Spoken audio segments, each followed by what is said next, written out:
ക്രിയേഷൻസിലേക്ക് എല്ലാവർക്കും സ്വാഗതം. ഇന്ന് നമ്മൾ ഒരു ചെറിയ വെട്ട് കഷ്ണം തുണി വെച്ചിട്ട് നല്ലൊരു അടിപൊളി ഐറ്റാണ് ചെയ്യാൻ പോകുന്നത് കേട്ടോ. നമ്മളെപ്പോലുള്ള വീട്ടമ്മമാർക്ക് വീട്ടിലിരുന്ന് സ്വയം സംരംഭം തുടങ്ങാൻ വേണ്ടിയിട്ടുള്ള ഒരു ചെറിയ ട്രിക്കും കൂടിയാണ് കേട്ടോ. അപ്പോൾ ഞാൻ ചുരിദാറിൽ നിന്നൊക്കെ ബാക്കി വന്ന ഒരു വെട്ട് കഷ്ണമാണ് എടുത്തിരിക്കുന്നത്. കുറച്ച് നീളത്തിലെ കഷ്ണം ഇങ്ങനെ അങ്ങോട്ട് എടുക്കാം. അപ്പോൾ ഇതിന് എത്ര ഇഞ്ച് വീതിയാണ്, എത്ര ഇഞ്ച് നീളമാണ് വേണ്ടതെന്ന് പറഞ്ഞുതരാം കേട്ടോ. അപ്പോൾ ആദ്യമേ നമുക്ക് വേണ്ടത് 1 ഇഞ്ച് വീതിയുള്ള ഇലാസ്റ്റിക് ആണ്. ഇത് നമുക്ക് എല്ലാ ലേഡീസ് സ്റ്റോഴ്സിലും വാങ്ങിക്കാൻ വേണ്ടി കിട്ടും. വീതി 1 ഇഞ്ച് തന്നെ എടുക്കാം കേട്ടോ. 3/4 ഇഞ്ച് ആണെങ്കിലും കുഴപ്പമില്ല. ഇതാ നോക്കിയേ, ഞാനിപ്പോൾ കറക്റ്റ് 1 ഇഞ്ച് വീതിയാണ് എടുത്തിരിക്കുന്നത്. ഇനി നമുക്ക് ഇതിന് ലെങ്ത് 8 ഇഞ്ച് കൊടുക്കാം, 9 ഇഞ്ച് കൊടുക്കാം, 10 ഇഞ്ച് കൊടുക്കാം. കൈയിന്റെ വണ്ണം അനുസരിച്ചിട്ടാണ് നമുക്കിതിന് വീതി വേണ്ടത്. അപ്പോൾ നിങ്ങളിത് പുറത്താണ് തയ്ച്ചു കൊടുക്കുന്നതെങ്കിൽ 8 ഇഞ്ച് വീതിക്ക് ഒരെണ്ണം എടുക്കാം, 9 ഇഞ്ച് എടുക്കാം, 10 ഇഞ്ച് എടുക്കാം. അതായത് വണ്ണം കുറവൊക്കെ ആണെങ്കിൽ നമുക്കൊരു 8 മതി. കുറച്ചുകൂടി കൈക്ക് ഇങ്ങനെ ഇവിടെ തടവുണ്ടെങ്കിൽ 9, നല്ല വണ്ണം ഉണ്ടെങ്കിൽ 10 ഇഞ്ച്. അപ്പോൾ ഞാൻ ഇന്ന് എടുക്കാൻ പോകുന്നത് കാണിച്ചു തരാം കേട്ടോ. ഞാനിപ്പോൾ എൻ്റെ അളവിലാണ് ചെയ്ത് കാണിക്കാൻ പോകുന്നത്. അപ്പോൾ നമുക്ക് ഈ ഒരു ഭാഗമില്ലേ, ഈ ഒരു ഭാഗത്തെ അളവാണ് വേണ്ടത്. അപ്പോൾ നേരെ ഈ ഒരു ഇലാസ്റ്റിക് ഇങ്ങനെ അങ്ങോട്ട് വെക്കാം. കുറച്ച് തയ്യൽ തുമ്പും കൂടി ചേർത്തിട്ട്, അതായത് ഇതാ ഇത്രയും വീതിക്കാണ് നമുക്ക് വേണ്ടത്. എനിക്ക് വേണ്ട ഭാഗത്ത് വെച്ചിട്ട് ഞാൻ ഇങ്ങനെ ഒന്ന് മാർക്ക് ചെയ്ത് കൊടുത്തിട്ടുണ്ട്. ഇനി ഞാൻ ഇതൊന്ന് അളന്ന് കാണിച്ചു തരാം. ഇപ്പോൾ വണ്ണമില്ലാത്ത കൈയൊക്കെ ആണെങ്കിൽ നമുക്കൊരു 8 ഇഞ്ചോളം മതി. അതേസമയം കുറച്ച് വണ്ണം ഉണ്ടെങ്കിൽ 9 എടുക്കുക, നല്ല വണ്ണം ഉണ്ടെങ്കിൽ 10 എടുക്കുക. അപ്പോൾ നിങ്ങൾ പുറത്തൊക്കെ ചെയ്യുമ്പോൾ small size, medium size, large size ഇങ്ങനെ അങ്ങോട്ട് ചെയ്ത് കൊടുക്കാം കേട്ടോ. അതേ ഞാനിപ്പോൾ വണ്ണമില്ലാത്തതായത് കൊണ്ടിട്ട് സ്മോൾ സൈസിൻ്റെ ആണ് ചെയ്ത് കാണിക്കാൻ പോകുന്നത്. 8 ഇഞ്ചിൽ ഈ ഇലാസ്റ്റിക് ഇങ്ങനെ ഒന്ന് കട്ട് ചെയ്ത് എടുത്തിട്ടുണ്ട്. ഇനി നമുക്കിതുപോലത്തെ ഒരു കഷ്ണം, ഒരു വേസ്റ്റ് കഷ്ണം തുണി വേണം. അപ്പോൾ ആദ്യമേ ഇവിടെ 1/4 ഇഞ്ച് ഇങ്ങനെ ഒന്ന് കുറച്ചിടുക. ഇത് ഉള്ളിലേക്ക് പോവേണ്ട ഭാഗമാണ് കേട്ടോ. അപ്പോൾ നമുക്ക് ഇവിടം വരെ ഇപ്പോൾ പകുതിയായി. ഇലാസ്റ്റിക് വെക്കുമ്പോൾ നമുക്ക് നേരെ ഇതിൻ്റെ ഇരട്ടിയാണ് വേണ്ടത്. അപ്പോൾ താഴത്തേക്ക് ഒന്നും കൂടി എടുക്കുക. ഇവിടെയും ഒരു 1/4 ഇഞ്ച് തയ്യൽ തുമ്പ് ഇട്ട് കൊടുക്കുക. അപ്പോൾ ഇങ്ങനെയാണ് ഈ ഒരു തുണിക്ക് ലെങ്ത് എടുത്ത് കൊടുക്കേണ്ടത്. എല്ലാവർക്കും ചെയ്യാൻ വേണ്ടിയിട്ടാണ് ഞാൻ ഈ ഒരു മെത്തേഡിൽ, ഇത് എത്ര ഇഞ്ചാണെന്നൊന്നും പറയാതെ ഈ ഒരു മെത്തേഡിൽ കാണിച്ചു തരുന്നത്. ഇതിപ്പോൾ ടോട്ടലായിട്ട് 17.5 ഇഞ്ച് ഉണ്ട്. ഇനി നമുക്ക് ഇതിന് വീതി വേണ്ടത് 3 ഇഞ്ചാണ്. അത് എല്ലാവർക്കും ഒരേ അളവിൽ തന്നെ എടുക്കാം. 3 ഇഞ്ച് വീതിയാണ് ഈ തുണിക്ക് എടുക്കേണ്ടത്. ഇതൊന്ന് തയ്ച്ച് എടുക്കാം കേട്ടോ. നമ്മൾ ഇവിടെയും 1/4 ഇഞ്ച് കൊടുത്തിട്ടുണ്ട്, ഇവിടെയും 1/4 ഇഞ്ച് കൊടുത്തിട്ടുണ്ട്. അപ്പോൾ ആദ്യമേ അത് തുണിയുടെ ഉൾഭാഗത്തേക്ക് ദാ ഇങ്ങനെ അങ്ങോട്ട് വെച്ചിട്ട് ഒന്ന് തയ്ച്ചെടുക്കുക. സെയിം ദാ ഇവിടെയും ഇങ്ങനെ ഒന്ന് മടക്കിയിട്ട് ഒന്ന് സ്റ്റിച്ച് ചെയ്ത് നിർത്താം. 2 ഭാഗത്തും ഇങ്ങനെ ഒന്ന് തയ്ച്ച് എടുത്തിട്ടുണ്ട്. ഇനി ഇത് 2 ആക്കി ഇങ്ങനെ അങ്ങോട്ട് എടുക്കാം കേട്ടോ. അപ്പോൾ നല്ല വശം ദാ ഈ ഭാഗത്താണ് ഇതിന്റെ നല്ല വശം വന്നിരിക്കുന്നത്. ഉൾവശം വേണം ഇങ്ങനെ ഒന്ന് എടുക്കാൻ വേണ്ടിയിട്ട്. ഇനി നമുക്ക് ഇവിടെ ഒരു സ്റ്റിച്ചാണ് കൊടുത്ത് നിർത്തേണ്ടത്. അപ്പോൾ അത് ചെയ്യുന്നതിന് മുന്നേ നമുക്ക് ചെയ്യേണ്ടത് ഈ ഇലാസ്റ്റിക് ഇങ്ങനെയൊന്ന് വെക്കാം.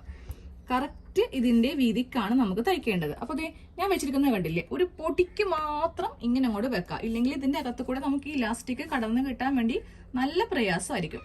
കുറച്ച് മാത്രം ഇങ്ങനെ വിട്ടു കൊടുക്കാം കേട്ടോ. ഇതിപ്പോ എത്ര ഇഞ്ചാണെന്നൊന്നും പറയാൻ പറ്റില്ല.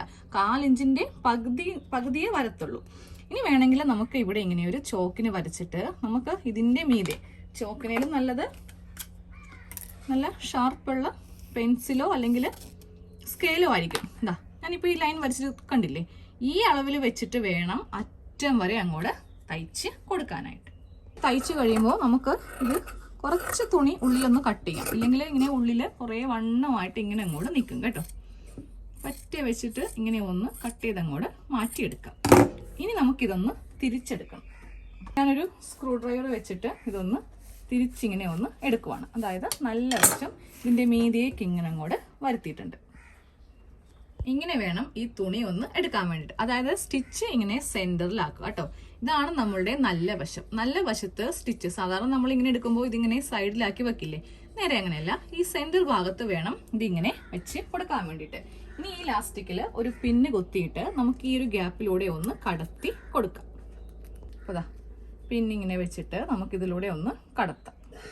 പതുക്കെ പതുക്കെ ഇങ്ങനെ ഒന്ന് കടത്തുക കേട്ടോ. ചിലപ്പോൾ നമുക്ക് ഈ ഒരു ഭാഗം കയറില്ല എന്ന് വരും. അപ്പോൾ ഇതിങ്ങനെ ഒന്ന് മടക്കിയിട്ടൊന്ന് ഇതാ ഇങ്ങനെ വെച്ചിട്ടൊന്ന് ഉള്ളിലേക്ക് കയറ്റിയാൽ മതി. ഇതിലൂടെ ഇങ്ങനെ ഒന്ന് ഈ തുണി ഒന്ന് കടത്തി വെച്ച് കൊടുത്തിട്ടുണ്ട്. ഇനി നമുക്ക് ഈ ഇലാസ്റ്റിക് ഇങ്ങനെ അങ്ങോട്ട് വെച്ചിട്ട് മെഷീനിൽ തന്നെ ഒന്ന് തയ്ച്ച് എടുക്കാം കേട്ടോ. അപ്പോൾ കറക്റ്റ് ലെവലിൽ ഇങ്ങനെ ഒന്ന് വെച്ച് കൊടുക്കാം. എന്നിട്ട് നേരെ നമുക്ക് ഇങ്ങനെ അങ്ങോട്ട് വെച്ചിട്ട് ഒരു 2-3 സ്റ്റിച്ച് ചെയ്ത് നിർത്താം. അങ്ങോട്ട് വെച്ചിട്ട് തിരിച്ച് മറിച്ച് ഒന്ന് തയ്ച്ചു കൊടുക്കും. വിട്ടുപോകരുത് കേട്ടോ. ഇങ്ങനെ അങ്ങോട്ട് സ്റ്റിച്ച് ചെയ്ത് നിർത്താം. അപ്പോൾ നമുക്കിത് വലിച്ചാലും ഇത് വിട്ടുപോയില്ല. ഇനി ഇതിൻ്റെ അകത്തേക്ക് ഈ തുണി ബാലൻസ് ഉള്ള ഈ തുണി ഒന്ന് കടത്തി കൊടുക്കണം. അതിങ്ങനെ വലിച്ചാൽ മതി. ഇങ്ങനെ ഒന്ന് നമ്മൾ ഈ ഇലാസ്റ്റിക് ഒന്ന് കടത്തി വെച്ച് കൊടുത്തിട്ടുണ്ട്. ഇനി ഒന്നിൻ്റെ അടിയിലേക്ക് മറ്റൊന്ന്, അതായത് ഇങ്ങനെ ഒന്ന് ഉള്ളിലേക്ക് കടത്തി വെച്ച് കൊടുക്കാം കേട്ടോ. എന്നിട്ട് സൂചി നൂലിനും ഈ ഇലാസ്റ്റിക്കിൽ കൊള്ളാതെ നമുക്കിതൊന്ന് തയ്ച്ച് വെക്കണം. സൂചി നൂലിനും ഇങ്ങനെ വെച്ചിട്ട് ഇത് രണ്ടും കൂടെ ഒരുമിച്ച് വെച്ചിട്ട് വേണം ഇങ്ങനെ ഒന്ന് തയ്ച്ച് എടുക്കാൻ വേണ്ടിയിട്ട്. അതായത് ഈ ഇലാസ്റ്റിക് കാണരുത്. നമുക്കിത് ഇനി മെഷീനിൽ ചെയ്യാൻ വേണ്ടിയിട്ട് പറ്റില്ല. അപ്പോൾ ഇങ്ങനെ ഒന്ന് ഇടക്കിടക്കൊന്ന് കെട്ടുവിട്ട് കൊടുക്കുക. സൂചി നൂലിനും ഇങ്ങനെ ഒന്ന് തയ്ച്ച് കൊടുത്തിട്ടുണ്ട്. എന്നിട്ട് നന്നായിട്ട് ഇത് എല്ലാ ഭാഗത്തേക്കും വെച്ചിട്ട് വലിക്കുക. ഇലാസ്റ്റിക് ഇങ്ങനെ ഫ്രീ ആയിട്ട് വേണം ഈ ക്ലോത്തിന്റെ അകത്ത് ഇരിക്കാനായിട്ട്. അപ്പോൾ നമ്മൾ ചില കടയിലൊക്കെ പോയിട്ടുണ്ടെങ്കിൽ കാണാൻ പറ്റും ഇതുപോലത്തെ ക്ലോത്ത് ബാങ്കിൾ. ഒരെണ്ണത്തിനൊക്കെ തന്നെ 100-150 രൂപയായിരിക്കും. അപ്പോൾ അത് ഞാനിവിടെ 2 എണ്ണം റെഡിയാക്കിയിട്ടുണ്ട് കേട്ടോ. അപ്പോൾ നമുക്ക് ഒറ്റയടിക്ക് ഇതൊക്കെ ലേഡീസ് സ്റ്റോഴ്സിലേക്ക് കൊടുക്കുവാണെങ്കിൽ 200 രൂപ, അത് എത്രയാണോ, ചിലപ്പോൾ ഇതിൽ കൂടുതലായിരിക്കും നമുക്ക് കിട്ടുക. ഞാനപ്പോൾ ഇത് ഈ ഗുഡ് ബില്ലൊക്കെ കണ്ടിട്ടുണ്ട്. ക്ലോത്തിന്റെ മാല അതുപോലെ ഇതുപോലത്തെ വളയൊക്കെ കണ്ടിട്ടുണ്ട്. ഒരു സെറ്റിന് 350-450 ആയിരിക്കും റേറ്റ്. അപ്പോൾ നമുക്ക് വീട്ടിലും ഇതൊക്കെ ഒന്ന് ചെയ്തിട്ട് അടുത്തുള്ള കടയിലൊക്കെ കൊണ്ടേ ഒന്ന് പരിചയപ്പെടുത്താം.